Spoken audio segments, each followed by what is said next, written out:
antiguos griegos contaban la historia de un atleta veloz que llegó en segundo lugar, faltando pocos metros para llegar a la meta. Entonces se paró exhausto, insisto, pocos metros antes de la final, porque alguien le ganó la delantera. Y él veía que toda la multitud, el gentío, el público vitoreaba, pero no a él, sino al ganador. Él llegó, insisto, en segundo lugar.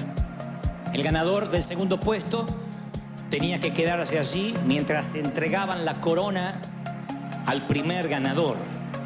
Tenía que estar con los otros corredores mientras daban discursos de felicitación, obviamente, al ganador, en honor al victorioso, y él no se podía ir, tenía que oírlos.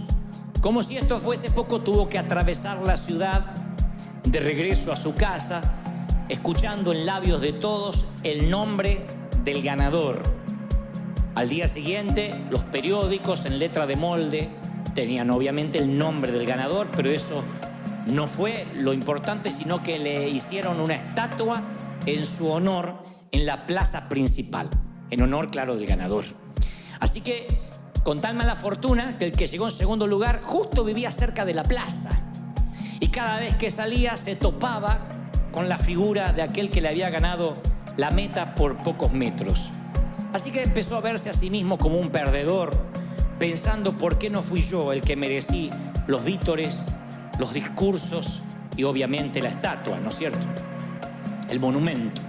Así que el resentimiento, dicen los griegos, se le instaló en su alma y en su corazón, de modo que no lo dejaba dormir, pensando lo cerca que pudo haber estado de ser él el galardonado. Cuando el sueño le era esquivo, cuando no podía dormir y el insomnio venía para quedarse, el caballero se levantaba por las noches e iba hasta la plaza con un pequeño cincel y raspaba la piedra de la base. No hacía nada con eso, no lograba destruir el monumento, pero sentía que cuando el cincel pasaba por la base, de algún modo estaba erosionando el honor que le habían dado a su contrincante. Noche tras noche iba con el cincel y trataba de erosionar la base. La historia dice que una noche, después de mucho tiempo, raspó un poco de más la piedra y la figura maciza del atleta se derrumbó y cayó hacia adelante con tal mala fortuna que lo aplastó. ¡Pac! Y la figura del atleta, la imagen del atleta aplastó al hombre que trataba de cincelar su base. Murió aplastado justamente por la imagen del hombre que despreciaba. Alguien dirá que el hombre con el cincel murió en ese instante, aplastado, pero no fue cierto. El hombre empezó a morir mucho antes. El peso del resentimiento lo destruyó día a día, pensamiento tras pensamiento, suspiro tras suspiro, hasta transformar su alma de campeón orgulloso en un cincelador barato, o lo que es peor, en aquel que raspa la buena fortuna de otro. Los griegos acuñaron esta historia para reflejar lo que el resentimiento puede ocasionar. ¿Qué es el resentimiento? Es el enojo que se mantiene y se multiplica con el tiempo. Enojarnos podemos enojar todos. La ira no deja de ser un sentimiento noble. De otro modo, las escrituras no dirían: airaos, pero no pequéis, que la ira no te lleve a pecar. Pero el enojo, vaya, que es noble, porque el enojo, como la risa, como la alegría, como la felicidad, como el llanto, permiten catalizar emociones. Uno puede enojarse contra el pecado, puede enojarse con el diablo, puede enojarse contra la corrupción, contra los delitos de lesa humanidad, puede enojarse contra los politiqueros baratos cuando vemos que las cosas se hacen mal, o te puede enojar la desobediencia. El hecho que el Señor también dice: no se ponga el sol sobre tu enojo. O sea que el enojo puede que sea una emoción pasajera. Nos enojamos en el tránsito, nos enojamos en una sala de espera, nos enojamos cuando nos cargan la gasolina incorrecta o cuando la cargamos incorrectamente, nos enojamos cuando no nos alcanza el dinero, nos enojamos cuando la suegra dice que se quedará unos días más. Pero si ese enojo permanece, puede que se multiplique y entonces se transforme en resentimiento. Cuando es un resentimiento no notamos que está, puesto que no es un sentimiento que sale a flote, sino que se oculta debajo de la superficie y es imposible encontrarlo con algún detector. ni de metales, ni de oro, ni mucho menos un detector de pecado. Navega en las profundidades de nuestra vida sin que nos demos cuenta. Entonces uno puede aparentar que está en paz, pero hay una furia de ira que está en el interior, que no se puede notar de manera fácil. Puede que demos la impresión de una figura serena, pero empieza a crecer ese sentimiento horrible, porque ahí está, escondido, reprimido, abriendo sus fauces subterráneas de veneno que tarde o temprano va a infectar al resto de las relaciones. Infecta. Es un efecto colateral. Cuando uno está resentido, todo lo que toca empieza a ensuciarse o a envenenarse. No nos damos cuenta, pero nos volvemos de alguna forma personas tóxicas. La toxina que uno libera cuando uno tiene resentimiento, cuando uno tiene dolor, a lo mejor es inherente a nosotros, ni nos damos cuenta que la estamos liberando. Pero nuestros hijos empiezan a tener el mismo nivel de vida, nuestros amigos empiezan a saber que hablar con nosotros siempre es quedar con un sabor agridulce. Hay gente que al hablar te deja un sabor agridulce. No es una persona que te amarga del todo, pero tampoco que te deja una sensación de bienestar. Son personas que a lo mejor te visitan, se van de la sala de tu casa y te queda una sensación, esa es la palabra, nada describe mejor que lo agridulce.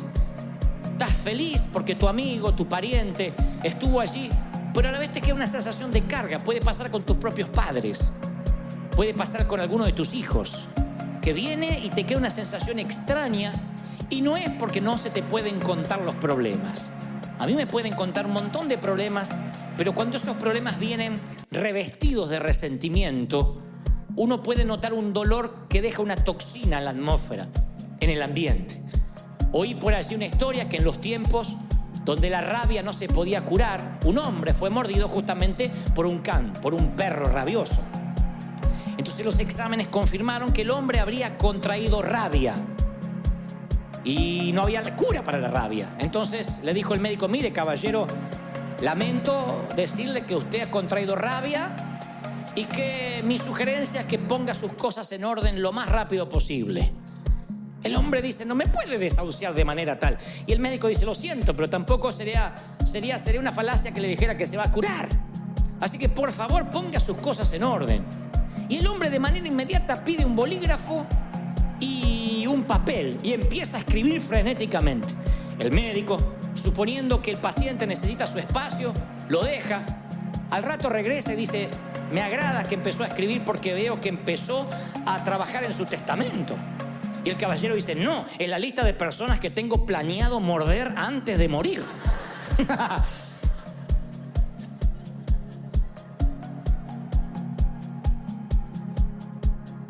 Entonces los resentidos son aquellos que fueron mordidos alguna vez y canalizan su energía mordiendo a otros. Y los transforma en personas permanentemente enojadas. En un enojo que no se va cuando se pone el sol, sino que permanece. Vino como un visitante, luego se quedó como un intruso y hoy es un huésped permanente, el enojo. Son los que se enojan por todo, por cualquier cosa. Por el calor, por el frío, por la montaña, por la nieve, por los autos, si hay tránsito, si no hay tránsito, todo. Porque todo lo que se le viene a su mano para hacer o se le pone enfrente termina siendo la gota que rebasa un vaso que ya viene lleno. Termina siendo el efecto residual de otras situaciones del pasado.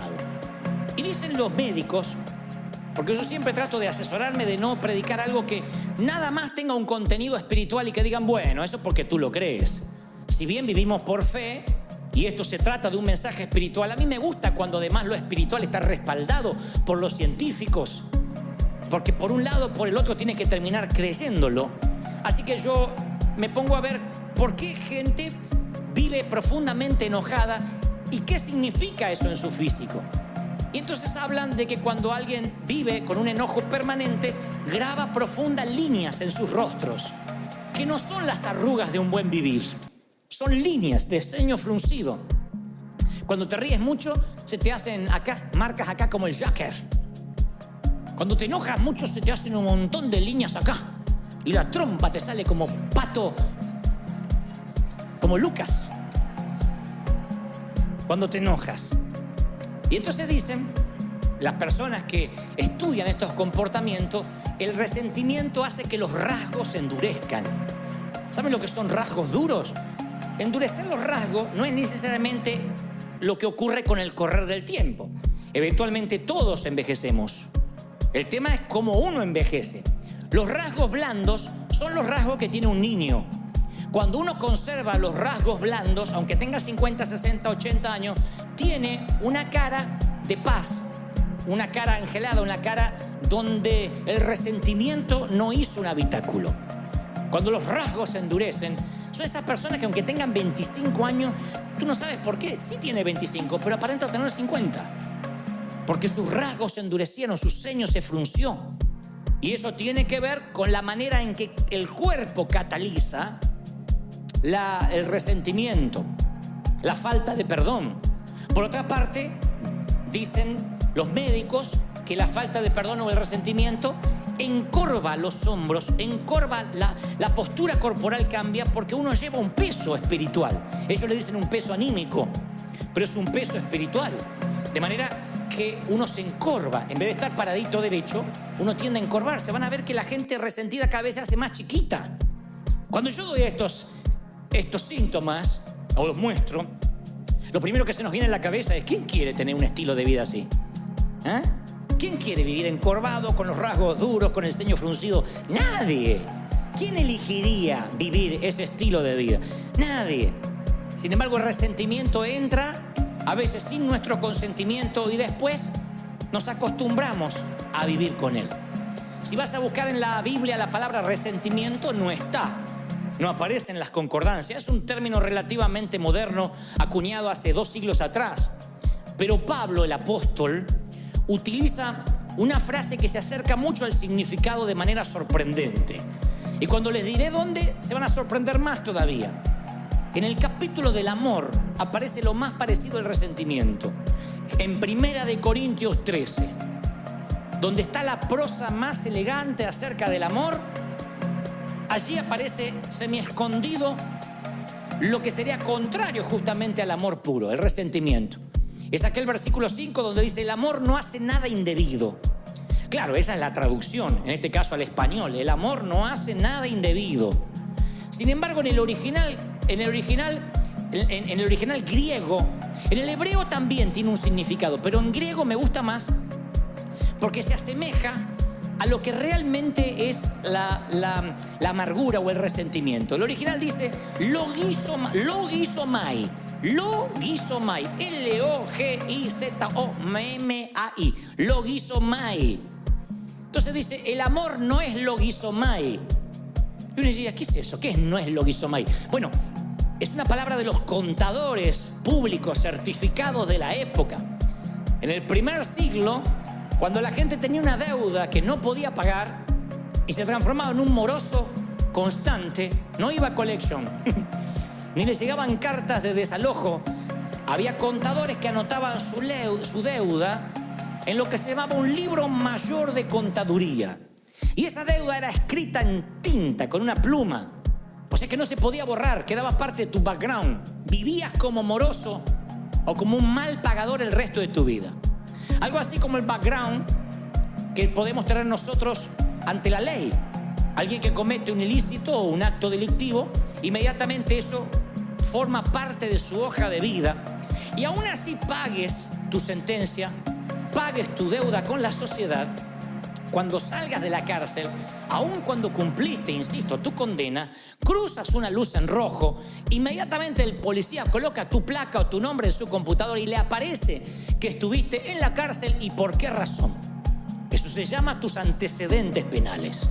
En el primer siglo no había un sistema computarizado de antecedentes penales, pero había un libro mayor de los contadores que era justamente lo que el apóstol dice, el logizomai. Y Pablo dice: en el verdadero amor no hay libros contables, no hay contaduría, nadie te lleva la contabilidad de tus metidas de pata. El verdadero amor no publica tabla de posiciones, quién salió primero y quién salió segundo. El verdadero amor no hace lista de a quienes tienes que morder. El verdadero amor, y esto le da título al mensaje, se acuerda de olvidar. El verdadero amor te dice: acuérdate de olvidar. No lleves libros contables de lo que te hicieron, cómo te hicieron, cuándo te lo hicieron. Porque el verdadero amor no lleva contabilidad. Eso es cuando se traduce en el verdadero amor: no hace nada indebido. Dios se olvidó, y se olvidó de que se olvidó. Y te dice: acuérdate de olvidar. David, el hombre conforme al corazón de Dios, que en los asuntos del corazón era el, ¿qué puedo decir? El Pablo Cortázar de la época. Era Gabriel García Márquez. Con el mayor respeto que me merece David, no lo estoy comparando con estos autores, pero digo, el escritor del amor por excelencia. Sus salmos podrían componer millones de canciones hasta la fecha. Y este campeón del amor y este hombre conforme al corazón de Dios está en el lecho de muerte, David, y hace entrar a su hijo Salomón al cuarto y le da un consejo final. ¿Qué creen que le dice? Cómo batallar, cómo pelear sus batallas, cómo luchar contra el orgullo, cómo no pecar. No creerán cuál es el consejo que le da en el último aliento a Salomón. Primera de Reyes 2:5 nos deja un registro de esas patéticas palabras. Y perdonen que les estoy bajando de la cúspide a David, pero David, así como era el tremendo hombre del Señor, también tenía un montón de fallas, y entre ellas esta. Le dice a su hijo: ya sabes tú lo que me ha hecho Joab, hijo de Sarvia, lo que le hizo a 2 de mis generales del ejército de Israel, a los cuales él mató, derramando sangre en tiempo de paz. Así que tú, Salomón, harás conforme a tu sabiduría, pero no dejes descender las canas de este hombre al Seol en paz. El hombre más grande de su época se está preparando para ir al encuentro con su Dios. ¿Y qué sabiduría imparte? Un viejo rencor de años, que no se lo quiere llevar a la tumba y le quiere pasar el libro mayor de un rey, y la perpetuación generacional de una falla de carácter se la pasa a su hijo, a su sangre. Le dice: no permitas que Joab muera de muerte natural. Yo me estoy yendo, pero hazme el favor de que pague con su vida por el dolor que me causó en vida. Impresionante, ¿no? Ese es el lado de David que no quisiéramos hablar ni enfrentar, pero es el lado que tampoco nosotros quisiéramos enfrentar. Porque cuando uno está resentido, sin querer, transmite esa atmósfera de resentimiento a los hijos y a los nietos, y si Dios lo permite, a los bisnietos. Los hijos son los mudos testigos que nos ven cómo hablamos con resentimiento, ya no solo de hombres de Dios, cómo hablamos de resentimiento de nuestros padres, de cómo me criaron, la forma que ya no lo contamos como una experiencia didáctica, sino con dolor. Y ellos heredan. Recuérdense que más que heredan, son impartidos por esa maldición. Recuerden que la herencia es lo que uno le deja a alguien, pero la impartición es lo que uno deja en alguien. Y esa impartición que le damos a los hijos a diario puede ser bendición o maldición. Cuando estén ante una disyuntiva de la vida, nuestros hijos van a decir: ¿cómo hacía el viejo en mi lugar? ¿Qué hacía mamá ante una situación igual? Y si mamá reaccionaba llena de dolor, de resentimiento, esa hija va a ser otra resentida.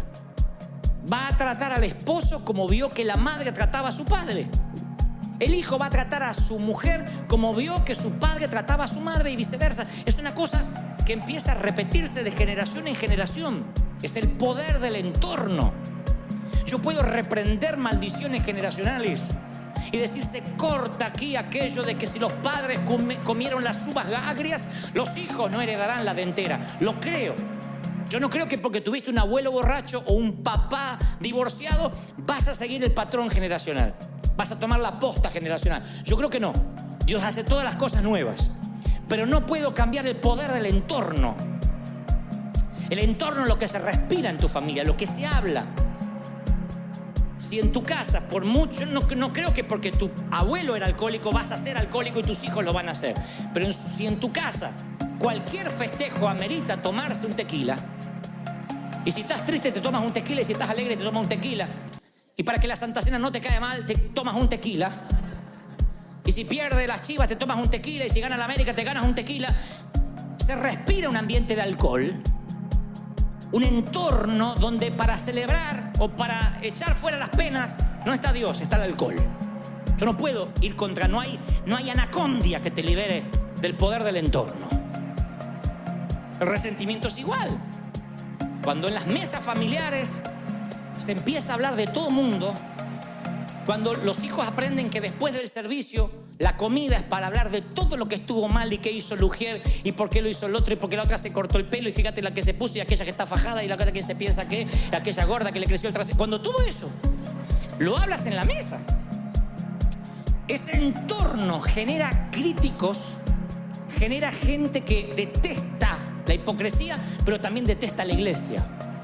Lo generas. Es lo que David explícitamente hace con Salomón. Véngame. Quiero que vayas y le hagas tener una muerte indigna a Joab, porque yo me quiero ir tranquilo de que me vas a pagar. No me dan la fuerza para continuar con el resentimiento, así que te lo voy a heredar, te lo voy a impartir. Y el resentimiento es una criatura horrible, deformada, distorsiona la realidad. Nos mantiene encadenados al pasado. Junta un montón de ayeres y te perderás un montón de mañanas. ¿Quién quiere estar encadenado al pasado? Y yo soy muy cuidadoso cuando hablo de resentimiento y de perdón, porque estuve mucho de ese lado y escuché a muchos predicadores decir: tienes que perdonar, perdona si tienes el corazón del Señor. Y a veces las historias son tan retorcidas, a veces lo que le ha pasado a la gente es tan doloroso que hasta gritar desde aquí perdona y se acabó suena una subestimación a lo que te pasó. Como diciendo, ¿qué importa que te violaron sistemáticamente desde los 9 hasta los 15 años?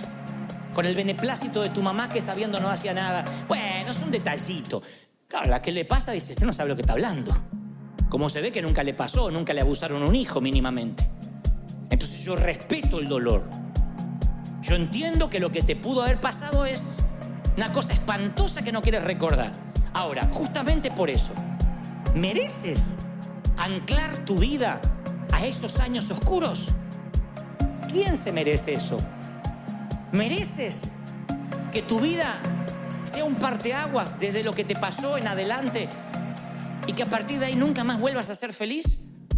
Por mucho que odies a ese abusador, a ese ex esposo, a ese ex jefe, a los padres que te abandonaron, al padrastro, por mucho que tengas resentimiento, ¿mereces vivir anclado en el pasado? Nadie lo merece. Ni tú ni yo nos merecemos eso. Porque tarde o temprano, ojalá la amargura quedara en nosotros, pero tarde o temprano la empezamos a impartir sin darnos cuenta. La amargura y el resentimiento se describen a través de muchas palabras ilustrativas, pero la más perdurable es la que encontramos en Hebreos 12:15. El escritor a los hebreos dice: mirad, no sea que alguno deje de alcanzar la gracia de Dios. Pregunto lo que pregunté esta mañana: ¿habrá alguien aquí que ose decir que no necesita el perdón de Dios hoy? ¿Habrá alguien que diga, no, es que yo vivo puro, la verdad es que no sé ni para qué murió Cristo por mí, porque yo soy tan santo e impoluto? ¿Habrá alguien que diga, yo no peco, hoy no pequé, mis pensamientos son puros? Yo creo que todos necesitamos un regaderazo de gracia a diario. Todos. Nos incluye a todo mundo. Y fíjense qué peligroso lo que escribe el escritor a los hebreos, que dice: no sea que alguno no alcance la gracia. No sea que alguno no sea perdonado. Y uno dice, a ver, ¿qué va a decir?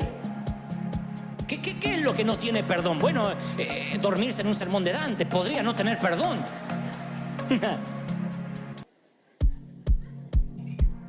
No, dice que brotando alguna raíz de amargura los estorbe y sean muchos contaminados. Para que una raíz de amargura brote, la amargura tiene que estar subterránea, si no, no brota. Para que algo brote tiene que estar abajo sembrado. Y si dice que la amargura brota, es porque la amargura está debajo. En algún momento la semilla del rencor cayó en esa tierra. Si no, ¿cómo va a brotar rabanitos o tomates? ¿Cómo va a brotar brócoli si nunca sembraste brócoli? Y dice, no sea que les brote una semilla, una raíz de amargura y los estorbe. Imagínate que te pierdes la gracia de Dios porque tú no das gracia. Me hiela la sangre pensar que porque yo no puedo perdonar, Dios tampoco me perdone a mí. Y el Señor, por si a alguien le queda duda, dice, sí, con la misma vara que medís, serás medido. Oh, con la misma vara. Es bíblico. Los que piden justicia para el otro y misericordia para sí. No, si pides justicia para el otro, tú no quieres justicia para ti. No te agradará que Dios te opere y te mire con justicia. Tú no quieres justicia. Yo no quiero justicia. Jamás le diría al Señor, haz justicia conmigo, porque desaparezco. Yo necesito misericordia. Y Dios dice, ok, dala. Lo que siembras cosechas. Da gracia, recibes gracia. Y dice el escritor de los Hebreos, te va a estorbar y van a ser muchos contaminados. Sí. El resentimiento contra tu ex cónyuge va a empañar tus relaciones. Se va a extender a tus hijos. Y lo peor, como esto asfixia todo lo que toca, va a arruinar tu relación con Dios. ¿Qué vale? ¿Qué amargura vale la relación con Dios? Que sientas un cielo de bronce, que Dios no te oiga, porque tú no puedes perdonar. E insisto, no subestimo tu dolor. Yo te entiendo. Ahí cada uno de acá tiene una historia triste para contar. Cada uno podría hacernos llorar si le diéramos un micrófono y 10, 15 minutos para que nos cuente la peor versión, la noche más oscura de su alma. Todos podemos hacer llorar al resto porque no hay acá nadie que haya nacido y ha sido criado en un lecho de rosas. Así que insisto, no subestimo tu dolor. Lo que digo, no merece la pena que tú te pierdas la gracia de Dios por ese rencor, por ese cáncer. El doctor Don Colbert, que es un médico cristiano, él describe un ejemplo específico de eso. Él suele escribir sobre estas cosas y cómo el cuerpo interpreta las emociones tóxicas como el resentimiento, la amargura y la falta de perdón. Él dice que cuando la falta de perdón es constante, el estrés del cuerpo aumenta y el sistema inmune del ser humano se pone en sobremarcha, o sea, se altera. ¿Qué es el sistema inmune? Lo que ataca las bacterias, lo que ataca los hongos, los virus del cuerpo. Pero cuando el sistema inmune está bajo mucho estrés, todo tu cuerpo está bajo mucho estrés, empieza a atacar las células sanas, lo cual produce enfermedades de autoinmunes inflamatorias, artritis, lupus. Y entonces él cuenta una mujer de mediana edad que llega toda medio encorvada con la esperanza de encontrar alivio a un leve dolor que ella le asignaba la artritis. Y Colbert le dice, mire, le voy a prescribir un antiinflamatorio y luego la voy a enviar a hacer un análisis de sangre a ver si es algo más grave. Efectivamente era más grave, tenía artritis reumatoidea. O sea, una artritis que empieza a avanzar sin piedad y termina por deformarle todo el cuerpo. Obviamente la remitieron a un reumatólogo para un tratamiento, pero el médico no se quedó ahí. Dice, es raro que una mujer tan joven sufra de esto. Ni siquiera hay antecedentes en su código genético. Así que la envía a llamar de vuelta y le dice qué le preocupa, si había alguna situación estresante, además de lo que le estaba aconteciendo en sus huesos. Y ella dice, mire, yo no termino de salir de un divorcio muy doloroso. Don Colbert lo relata así, dice, cuando mencionó el nombre del ex marido, el semblante tierno cambió dramáticamente, fue Hulk. Su rostro se retorció en un gruñido y con profunda voz baja, casi susurrante, le dijo, odio a mi marido, a mi ex, y le deseo la muerte. Le decía el doctor, no desee eso a nadie. Oh, sí, pero no quiero que tenga la fortuna de morir de un infarto o de un accidente o que pierda la conciencia con un derrame cerebral. Yo quiero que quede cuadripléjico y que lo sienta. Quiero que sufra una muerte lenta y dolorosa por lo que me ha hecho sufrir. Y luego le contó una historia que tampoco vamos a subestimar. El hombre le hizo unas cuantas canalladas, pero Colbert diría, nunca había visto a una paciente joven con tanto resentimiento. Y tenía muchas razones para estar amargada, pero las razones no generan amargura ni generan enfermedad. Lo que generan la amargura y la enfermedad es la actitud con la que asignes esas razones, la actitud con la que reacciones a esas razones. La actitud, la manera en que tú te paras ante lo que te hicieron, te termina enfermando. Es como tomarte el veneno y esperar que se muera el otro. Te termina enfermando. Arriesgamos no solamente nuestra salud espiritual, sino también la física. Es peor que la metástasis, que el cáncer, que la leucemia. Porque el cáncer, prevenido a tiempo o diagnosticado a tiempo, hay muchas posibilidades de curarse. No así sucede con el resentimiento y la amargura que echa raíces profundas. La metástasis de la falta de perdón echa raíces tan a raudales, se extiende a raudales y echa raíces tan hondas que no nos damos cuenta hasta que brota la raíz de amargura, hasta que brota la semilla, y ahí te arruina la relación con Dios y con los que te rodean. Empieza a tener el resentimiento vida propia, empieza a nutrirse de tu energía, de tu unción. Acuérdense que todos tenemos cierta dosis de energía para cada día. Y esa energía bien administrada, llegas con mucha energía a la cama al final del día, cansado, exhausto, pero hiciste un montón de cosas. Si estás con resentimiento, yo te aseguro, te levantas a las 7, a las 6, 11 de la mañana, no te da mal cuerpo. A las 11 de la mañana se te parte la cabeza, lo que sueñas es te arrastras todo el día hasta llegar a la cama. Si lo ves semanalmente, el lunes empiezas con energía, el martes ya no tienes más y no sabes ni cómo llegaste el viernes. ¿Qué te drena esa energía? Los problemas. Problemas tenemos todos. No eres ni el primero ni el último que puede tener un problema matrimonial, problema con los hijos, problema con falta de dinero. Bienvenido a la vida real. El tema es la actitud que tomes ante los problemas. No significa que los ignores, significa de que no se te hagan raíces de amargura. Enójate y deja ir el enojo antes que se ponga el sol. Porque hay un momento que tú tienes la amargura y hay otro momento que la amargura te tiene a ti. Ya no es algo que tienes, es algo que te tiene a ti. Y ese es un costo emocional que tú no puedes pagar. Tú tienes cierto presupuesto emocional que se te asignó, no lo dilapides. Se te da un presupuesto y no está en tu presupuesto ofenderte. Porque es un gasto que te deja en rojo. No gastes en ofenderte. Porque te roba lo mejor que tiene. No está en tu presupuesto emocional el poder ofenderte. Y tú dices, bueno, ¿y cómo hago para extirpar esto? Bueno, yo te voy a dar la solución, por lo menos lo que el Señor me decía ayer cuando me mostraba que los iba a traer y que tenía que darles este mensaje.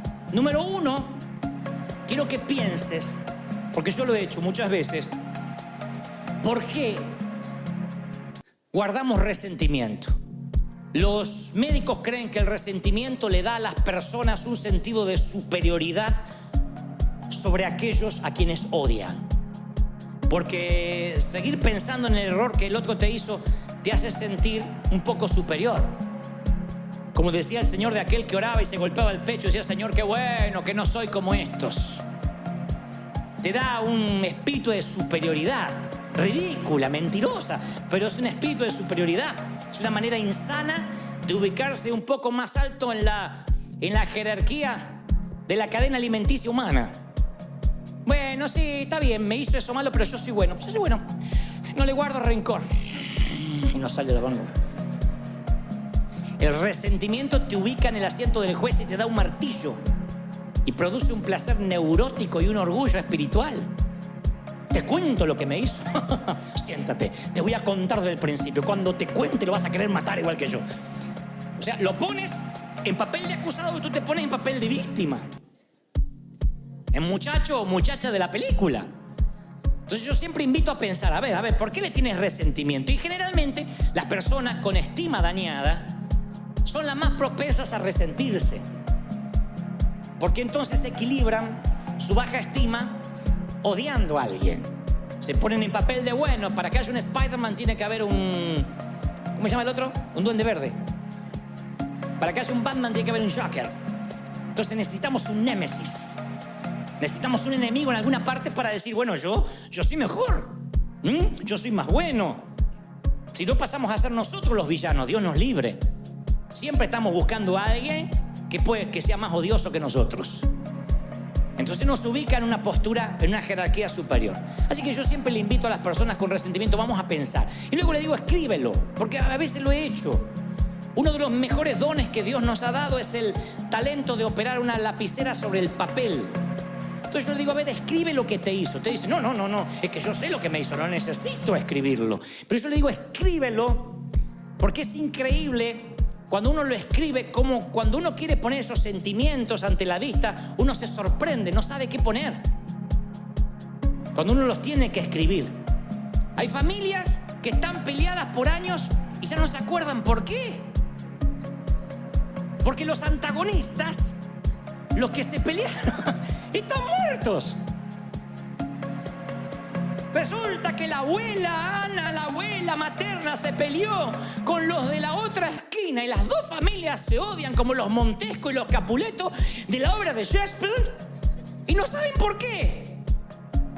No, es que una vez la abuela le fue a pedir un poco de aceite y el condenado no le prestó y hasta los nietos se odian por un poco de aceite.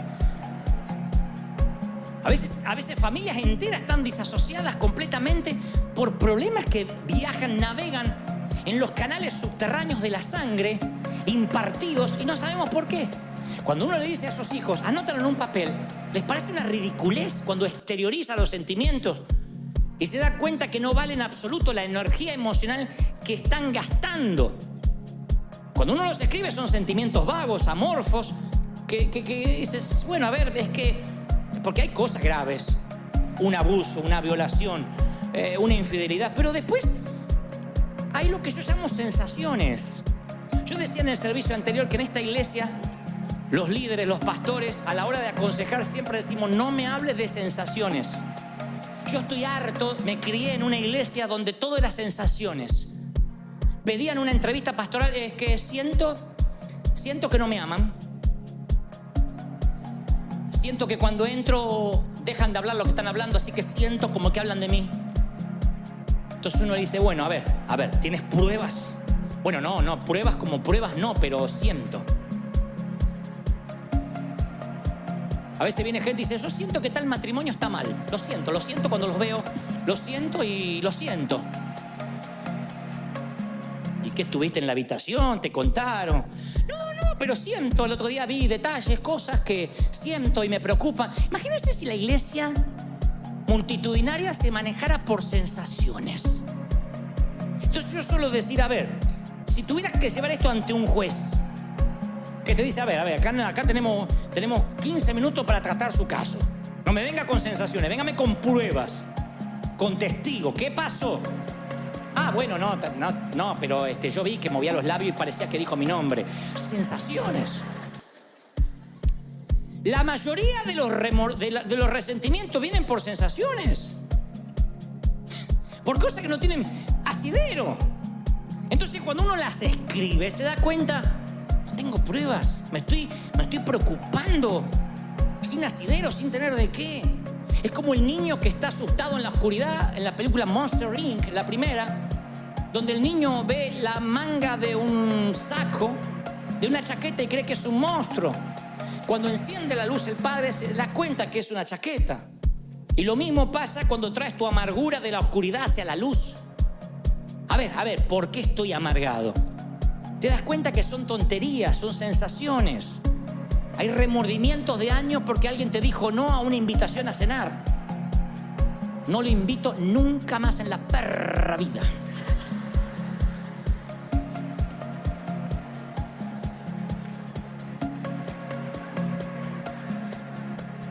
En la perra vida, no a la perra, no. En la perra vida. No le invito más. ¡Se acabó! Me cerré. Y cuando yo me cierro. Y por ahí el otro no tenía ganas de ir a comer. Y se arman unos problemas. Unos resentimientos. Ni les cuento cuando en nuestra iglesia un muchacho se ponía de novio con una muchacha y no llegaban al casamiento. No se casaban, estaban de novios, se dan cuenta que eran incompatibles, que no se llevaban, que les pareció que se gustaban, pero después que no. Gloria a Dios que antes de casarse se dieron cuenta. Pero ya eran dos familias enfrentadas. Con mi niña no van a jugar. Y ya se iba una familia dividida y la otra no. Si van ellos, yo no voy. Si el pastor no los echa, nosotros no nos congregamos más. Esas sensaciones, ridiculeces, que hoy uno en perspectiva dice, ¿de verdad? ¿De verdad? ¿De verdad alguien quiere que su hijo se case con quien no ama o su hija con quien no ama para que no haya problema, para que nos podamos sentar juntos en la misma iglesia? ¿De verdad? ¿Cómo uno entra en esos rieles de necedad por sensaciones? Por eso digo, escríbelo. A ver, escríbelo. Tráelo a la luz. ¿Por qué detestas? ¿Qué te dijo? Hay personas que detestan a hombres de Dios porque vio un videíto de YouTube. No, yo vi el video y... Lo conoces personalmente, te tomaste un café, pesaste su corazón, su espíritu. ¿Quién resiste el análisis de un video si una cámara te siguiera las 24 horas? Y editaran video de lo que dices. Y hay gente que odia con un odio visceral a personas porque vio un videíto y leí un estudio bíblico que hicieron en contra del fulano. Es increíble. Porque nada merece tu odio ni tu resentimiento si mínimamente no tuviste una confrontación seria, algo que está irremediablemente roto, que no se puede resolver, que no hay posibilidad de perdón. Por eso digo, piénsalo, luego escríbelo. El tercer consejo, no tengo base bíblica para esto, pero es terapéutico, resulta. Porque yo creo que no hay solución psicológica a los problemas espirituales. Pero eso siempre digo, cuando un día estás muy enojado por algo, nada mejor para las emociones fuertes, para quitar el filo del enojo reciente, nada mejor que una válvula de escape como el caminar. ¿Ustedes dirán caminar? Sí. Salir de tu entorno. Cuando estás viendo que hay resentimiento, que se está gestando, sal a caminar. Tienes cuentas con recursos, vete a pasear más lejos. Si tienes un automóvil, sube al auto y vete a dar vueltas sin sentido. Ustedes dirán, ¿de dónde sacaste eso? Abraham está metido en la tienda diciendo, no puedo tener hijo, estoy mal, estoy deprimido. Y Dios le dice, sal de la tienda, fuera. ¿Por qué Dios no le habla dentro de la tienda? Sal de la tienda y cuenta las estrellas y las puedes contar. Bueno, así cabezón serán tus hijos. Pero Abraham está en la lona, ve lona arriba, ve lona acá, está en la lona, está knockout, no ve nada. Dios le dice a Elías, vamos, vístete, cíñete, sal de la cueva, que largo camino te resta. Mi consejo cuando hay resentimiento, no te quedes hecho un ovillito tirado en el sillón mirando la Casa de Papel, porque no te resuelve nada. No resuelve eso las cosas. Cuando ves que hay un sentimiento que está creciendo, tienes que salir, despejar la mente. Háblame, Señor. Cantar, mirar los árboles, no sé, parece una bobería, pero es algo que el Señor le pedía a sus profetas. Muévete, sal, quiero hablar contigo. Corre, transpira esas emociones. Que vaya saliendo el rencor así mientras caminas. Después de 20 minutos quemas grasa, después de media hora quemas rencor.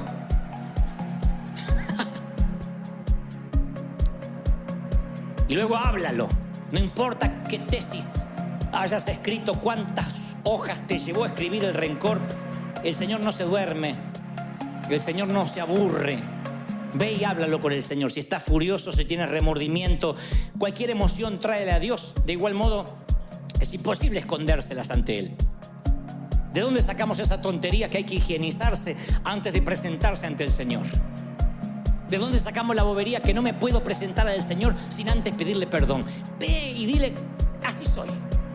Soy el hijo pródigo y vengo y huelo a marrano, huelo a puerco. Si vienes del chiquero, ¿a qué vas a oler? ¿A perfume francés? Señor, aquí estoy, oliendo a puerco. Recuerden que el abrazo que el padre le da al hijo pródigo se lo da cuando todavía huele a puerco, después lo manda a bañar. No dijo, primero te bañas, no te acercas a... No le dijo eso. Le dio un abrazo con olor a puerco y después lo mandó a bañar. El Señor te va a limpiar, pero te va a dar un abrazo, como estés. Entonces ve ante Él y dile, Señor, aquí estoy oliendo a chiquero, a estiércol de resentimiento. ¿Me ayudas o me ayudas? Porque soy tu hijo y tú me dijiste que vas a ser fiel y me vas a ayudar. ¿Lo crees? Dos misioneros atravesaban junglas de Birmania, un misionero nativo y uno que era novato. Y de pronto se meten en un lago hasta el cuello, un lago muy sucio. Y cuando salen del otro lado, uno de ellos, el novato, estaba repleto de sanguijuelas. Esos gusanos que se pegan y se meten en la piel.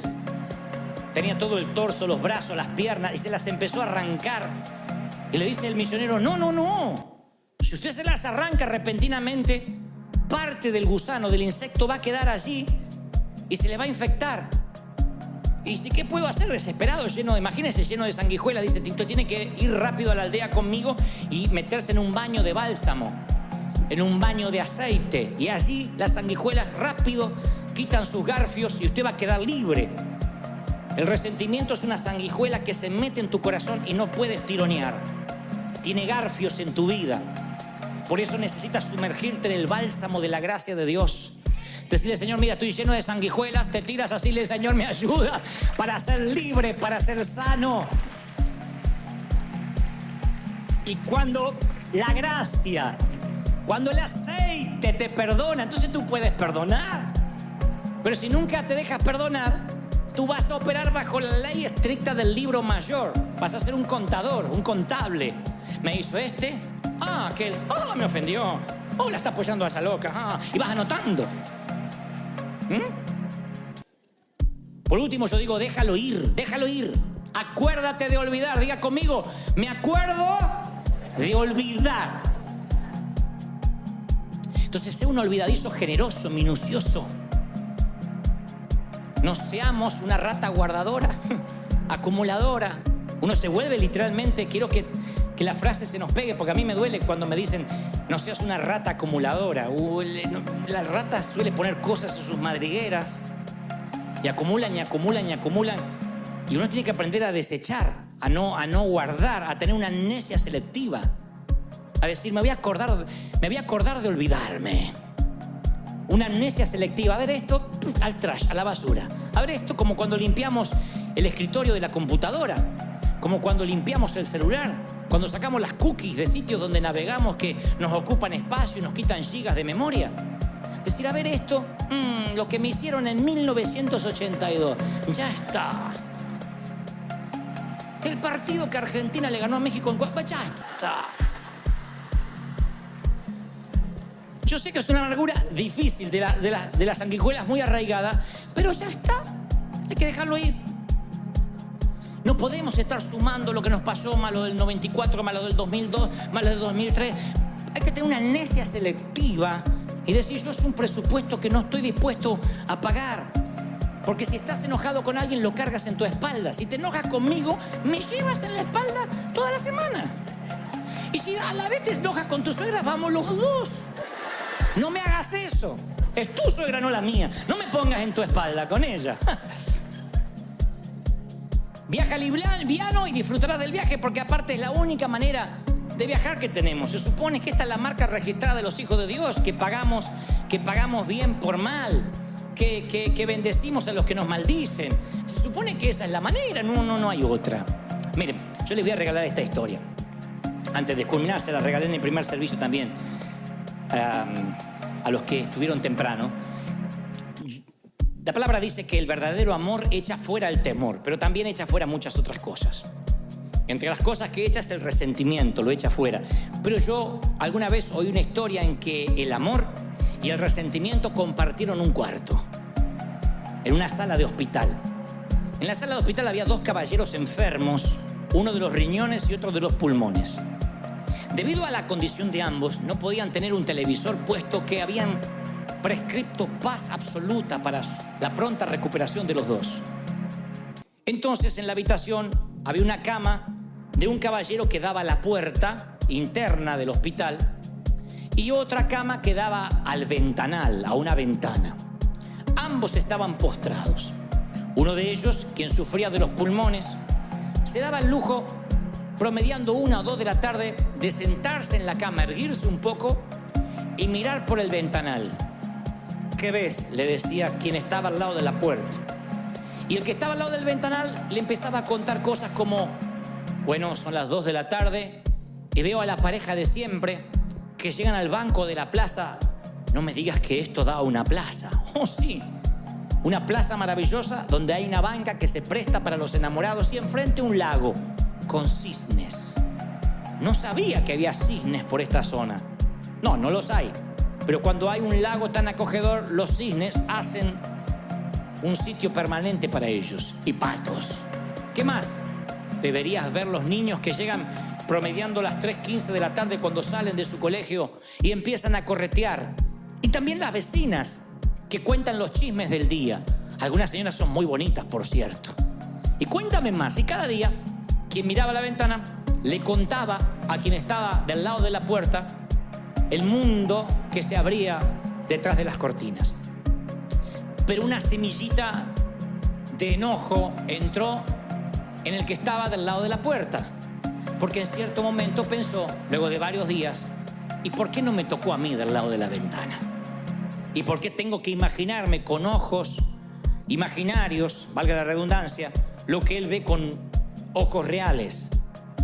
Y anidó ese enojo mucho más allá de cuando se puso el sol, de manera que subterráneamente le quedó una semilla de amargura que, como todo cáncer, empezó a crecer.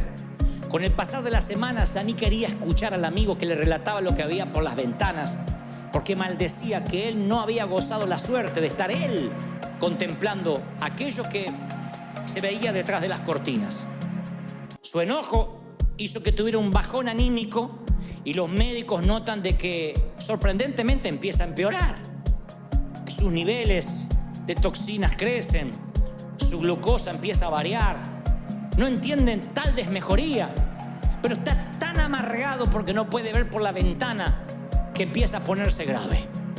Pero lo que sucede después es más sorprendente. Una de las noches, el compañero que suele estar del lado de la ventana tose sin parar, se ahoga, llegan los paramédicos, lo llevan a cuidados intensivos y nunca más vuelve. Falleció.